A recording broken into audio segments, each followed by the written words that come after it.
అందరికి నమస్తే. సీఎం రేవంత్ రెడ్డి గారు మళ్ళీ బయటకు వచ్చారు. ఎందుకో బయటకు వస్తే చాలు ఆవేశంతో ఊగిపోతున్నారు. ఉన్న ఫైనాన్షియల్ సిచ్యువేషన్ ఏదో మాట్లాడినారు. ఈరోజు హైడ్రా పోలీస్ స్టేషన్ ఓపెనింగ్కి వచ్చినారు. హైడ్రా చేసిన మంచి పనులు చెడ్డ పనులు కూడా చాలా ఉన్నాయి, అవి కూడా చెప్పొచ్చు. కానీ ప్రతిదీ నన్ను అడ్డుకుంటున్నారు. బీఆర్ఎస్ అడ్డుకున్నది, బీజేపీ అడ్డుకున్నది, నేను మూసి చేయొద్దంట, నేను ప్రకృతిని కాపాడొద్దంట, నేను పేదోళ్ళ ఇల్లు కూలగొట్టొద్దంట, పెద్దోళ్ళ ఇల్లు కూలగొట్టమని చెప్తారు. మొత్తం రివర్స్. ఆయన చేస్తున్న పనులకు ఆయన మాట్లాడిన దానికి ఎక్కడ పొందడం లేదు. హైడ్రాకు ఒక సపరేట్గా పోలీస్ స్టేషనే పెట్టినారు.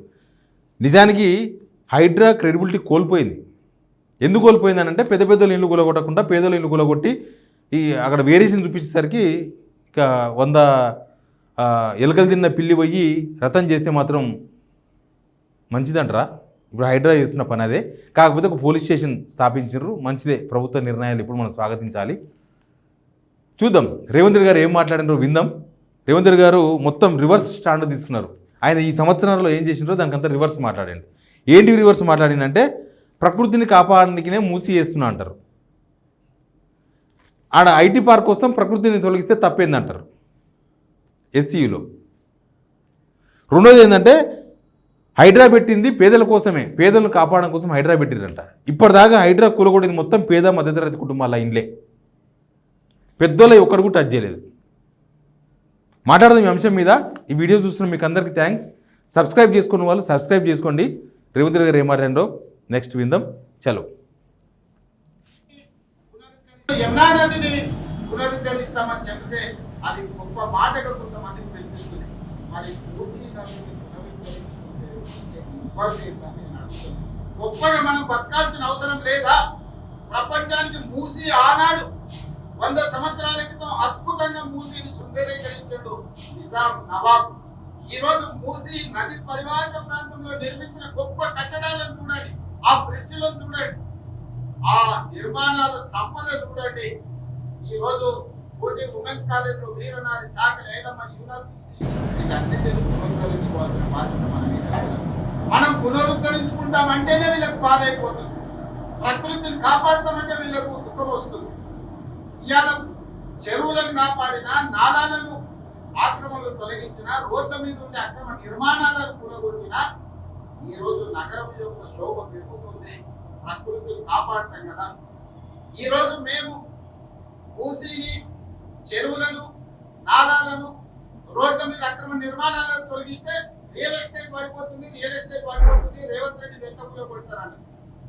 సరేనయ్యా, మరి రియల్ ఎస్టేట్ పెంచుదామని 400 ఎకరాలు ఎవరికో ప్రైవేట్ కంపెనీకి కట్టబెడితే 20 ఏళ్ళు వీళ్ళు వాళ్ళకి అప్పచెప్తే 20 ఏళ్ళ తర్వాత నేను కొట్లాడి తెచ్చి ఒక పెద్ద ఐటీ పార్క్ ను డెవలప్మెంట్ చేస్తే లేదు ఇక్కడ ప్రకృతిని కాపాడాలి, ఇక్కడ చెట్టు ఉంది, పుట్టుంది, పాము ఉంది, పిట్ట ఉంది, పాము లెక్క బతుకుతాయి, పిట్ట లెక్క బతుకుతాయని ఈ రోజు ఆ 400 ఎకరాలను అడుగు.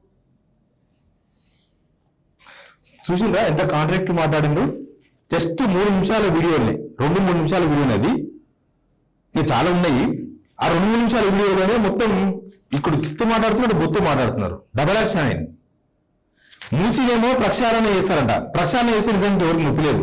దాన్ని గుడికేసి చెప్పి ఇల్లు కొడతామంటే కదా వాళ్ళందరూ వదిలిపెట్టింది. మూసీ బాగా చేసి ప్రకృతిని కాపాడతారంట. అక్కడ ప్రకృతి అక్కడనేమో చెట్టు ఉంది, పుట్టు ఉంది అని చెప్పేసి హైదరాబాద్ 400 ఎకరాలు అమ్మకుండా అడ్డం పడ్డారు. మళ్ళీ రియల్ ఎస్టేట్ పడిపోయిందని చెప్తున్నారు. నిజం కదా? హైదరాబాద్ వల్లనే కదా రియల్ ఎస్టేట్ పడిపోయింది. అంటే ఇక్కడ ప్రకృతి కాపాడతారంట, అక్కడ ప్రకృతిని నరికేస్తారంట. ఇక్కడ ప్రకృతిని కాపాడతామంటే అడ్డుపడుతున్నారంట, అక్కడ ప్రకృతిని నరికేస్తే అడ్డుపడుతున్నారంట. ఒకే మనిషి, ఒకే నాలుక, 3 నిమిషాల డిఫరెన్స్ లో 3 నిమిషాల వీడియోలోనే ఇంత వేరియేషన్ ఎందుకు? ప్రకృతిని కాపాడాల్సిందే ఎవరైనా. ప్రకృతిని కాపాడే దానిలో అన్ని దగ్గర ఒకేలాగా ఉండాలి. మూసీ దగ్గర ఒకలాగా, ఎస్యూలో ఒకలాగా, హైదరాబాద్ సెంటర్ ఇంకోలాగా, బయట ఒకలాగా, లోపల ఒకలాగా ఉండకూడదు కదా. ఇది హైదరాబాద్ నిజానికి మూసీ విషయంలో ఆయన మాట్లాడే మాటలే విన్నాం, తర్వాతనే మాట్లాడదాం. అసలు మీ బాధ ఏంటి? చెరువులను కాపాడి మూసీ ప్రక్షాళన చేసి నాలాల ఆక్రమణలు తొలగించి రోడ్లను తొలగిస్తే ప్రకృతిని కాపాడినట్టు కదా, ఈ నగరాన్ని సుందరీకరించినట్టు కదా. అక్కడికి పోయి అది చేస్తేనేమో రియల్ ఎస్టేట్ పడిపోతున్నట్టు.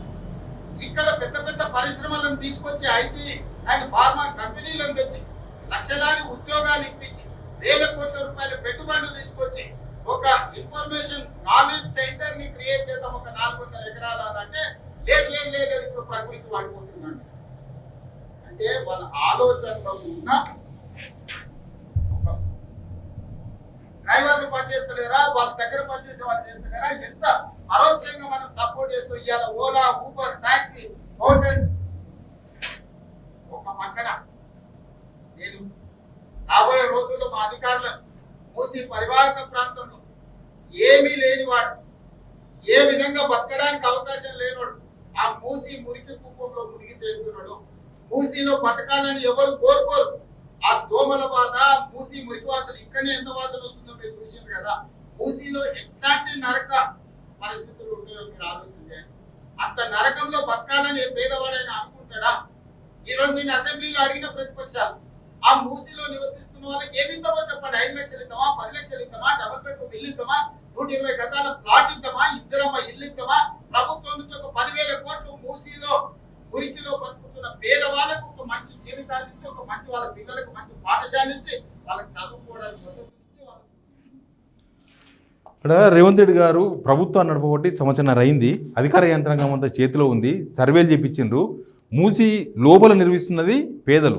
మూసి పైన ఉన్న వాళ్ళేం పేదలు కాదు. వాళ్ళు సొంతంగా కష్టపడి 100 గజాలో, 150 గజాలో, 200 గజాలో ఇల్లు కట్టుకొని G+1, G+2 కూడా కట్టుకున్నారు. పర్మిషన్స్ కూడా ఉన్నాయి దానికి. ఇప్పుడు ఏమంటారంటే వాళ్ళకి చెప్పండి, మీరు వాళ్ళకు 5 లక్షలు ఇవ్వాలన్నా, 10 లక్షలు ఇవ్వాలన్నా, 120 గజాల జాగా ఇవ్వాలన్నా? అత్తాపూర్ కాడ పోతే మొత్తం గేటెడ్ కమ్యూనిటీలు అవన్నీ. గేటెడ్ కమ్యూనిటీలో సాఫ్ట్వేర్ ఇంజనీర్స్ మొత్తం వాళ్ళు వచ్చి డబుల్ బెడ్రూమ్ ఇంట్లో అని ఇచ్చి 5 లక్షలు 10 లక్షలు తీసుకుంటారా? అయినా మూసి ప్రక్షాళనకు ఇంట్లో ఏం పని ఉంది? మూసి ప్రక్షాళన వేరు, మూసి బ్యూటిఫికేషన్ వేరు. మూసి ప్రక్షాళన ప్రకృతిని కాపాడడానికే, మూసి బ్యూటిఫికేషన్ దానికోసమే, బిజినెస్ చేయడానికి. అక్కడ బిజినెస్ సెంటర్స్ ఏర్పాటు చేస్తారంట, అది కావాలి. ప్రకృతి కాపాడాలంటే మూసి ప్రక్షాళన సరిపోతుంది. బిజినెస్ చేయాలన్నప్పుడే ఈ పెద్ద పెద్ద ఇళ్ళని కూలగొట్టాల్సి వస్తుంది. అక్కడ జనం కదా, ప్రతిదీ బీఆర్ఎస్ వాళ్ళు చేసిండ్రు, బీజేపీ వాళ్ళు చేసిండ్రు.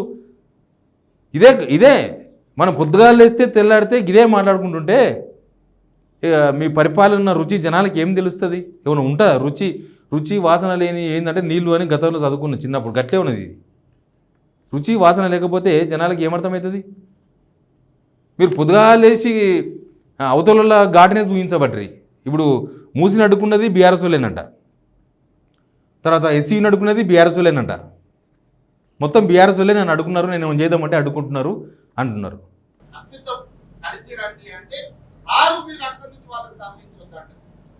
మీరేమో జూబ్లీస్, బంజారీలు, జన్వాడల లేకపోతే ఎర్రవల్లి ఫామ్ హౌస్లలో విశాలమైన భవంతులలో మీరు ఏమో బతుకుతారు. వాళ్ళు మాత్రం పూజీలనే ఆ మురికిలోనే మురికి చావాలని నేను అడుగుతుంది అడుగుకునే వాళ్ళు. ఇవాళ నరేంద్ర మోడీ గారు గుజరాత్ లో కట్టుకుంటాడు, ఢిల్లీ బీజేపీ ప్రభుత్వం యమునా నది రివర్ ఫ్రంట్ కట్టుకుంటారు. అక్కడ అవన్నీ కట్టినా ఏం ఆందోళన జరగలేదో, జరిగితే బయటికి రాలేదో వాళ్ళు మాట్లాడుకున్నారు. గవర్నమెంట్ మూసీలో ఉన్న జనాలతోనే మాట్లాడుకుంటే అయిపోతుంది కదా. మీరు చెప్తారు కదా, అదే అత్తాపూర్ కాన్స్టిట్యున్సీకి పోండి, ఇప్పుడు ఇట్లా ప్రకాష్ గౌడ్ గారు మీ కాన్స్టిట్యున్సీలో ఉన్నారు, అదే కాన్స్టిట్యున్సీ కిందకి వస్తుంది. పోయి కూర్చొని మీకు 5 లక్షలు ఇస్తాము, 10 లక్షలు ఇస్తాము, 20 లక్షలు ఇస్తామని చెప్పండి.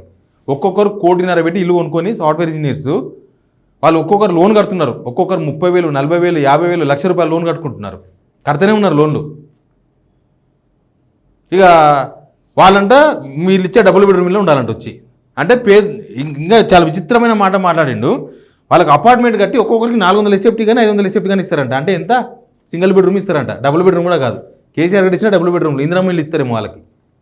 ఇక్కడ కూడా చైతన్యపూర్ ఏరియాలో కానీ, అంబర్పేటలో కానీ మూసి నదీ గర్భంలో ఉన్న వాళ్ళు పేదోళ్ళు, వాళ్ళకి ఖచ్చితంగా ఇవ్వాల్సిందే, ఇస్తే మంచిదే. కానీ ఇంకొక 1/2 కిలోమీటర్ అవతల యువతల మొత్తం తీస్తే వాళ్ళంతా మంచిగా 150 గజాలు, 120 గజాలు అన్నదమ్ములంతా ఫ్లోర్లు వేసుకొని ఒక్కొక్క ఫ్లోర్ ఒక అన్న, ఓ తమ్ముడు, ఒక అమ్మ, అట్లా ఇట్లా రకరకాలు ఉన్నారు. వాళ్ళకంట 400 ఎస్ఎఫ్టీ సింగిల్ బెడ్రూమ్ ఇల్లు ఇస్తారంట. ఒకసారి వినండి అది కూడా. మీరు ఆలోచన చేయండి, ప్రజల్ని ఆలోచన చేయమంటున్నాను నేను. ఇక్కడ రాజకీయ నాయకులు మారరు, వాళ్ళ నాయకులు చేస్తే గొప్ప, తెలంగాణ ప్రజలు చేస్తే తప్పు అనే విధానాన్ని ఈ రోజు వాళ్ళు తీసుకున్నారు. అందుకే నేను ప్రజల్ని అడగదలుచుకున్నాను. తొందరలోనే ప్రజల దగ్గరికి మా అధికారులను, మా ప్రజాప్రతినిధులను పంపిస్తాం. మా నగరంలో ఉన్న మా అనిల్ యాదవ్, మా మేయర్, మా డిప్యూటీ మేయర్, మా ఎమ్మెల్సీలు, మా దయాకర్ అందరినీ, మా పొన్న ప్రభాకర్ని మూసి పరివాహక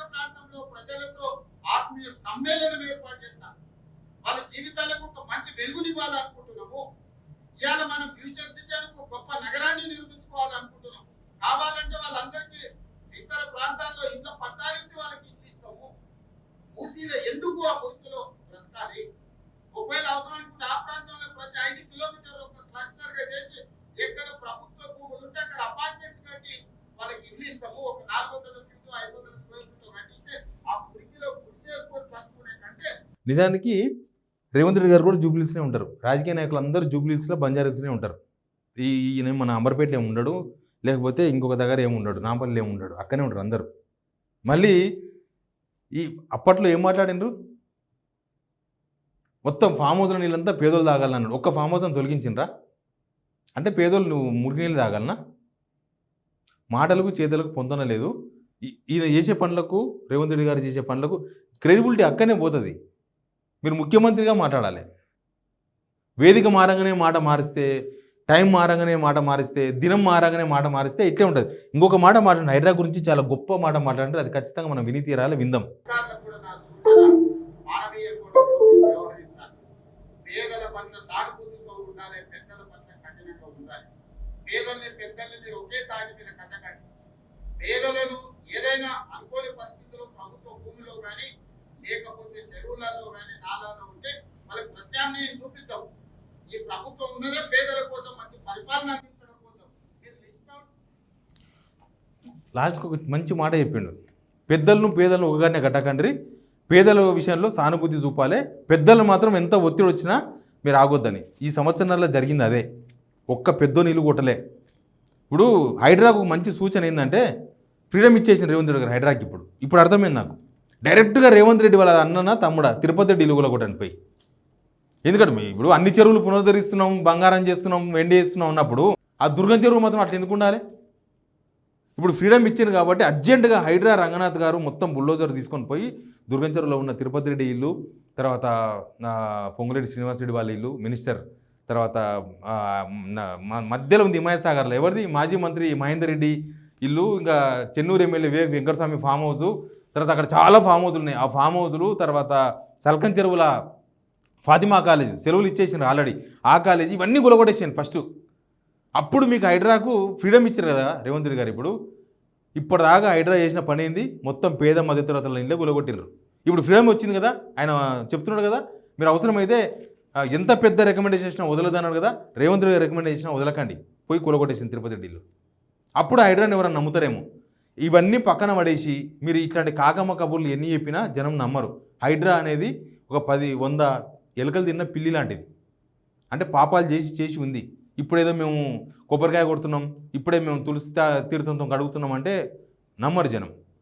మొత్తానికి దీని తర్వాత ఏమర్థమైందంటే మొత్తం రివర్స్ అనమాట. చేసే పనులు వేరు, చెప్పేటివి వేరు. మీరే ఆలోచించుకోండి. Please subscribe signal TV.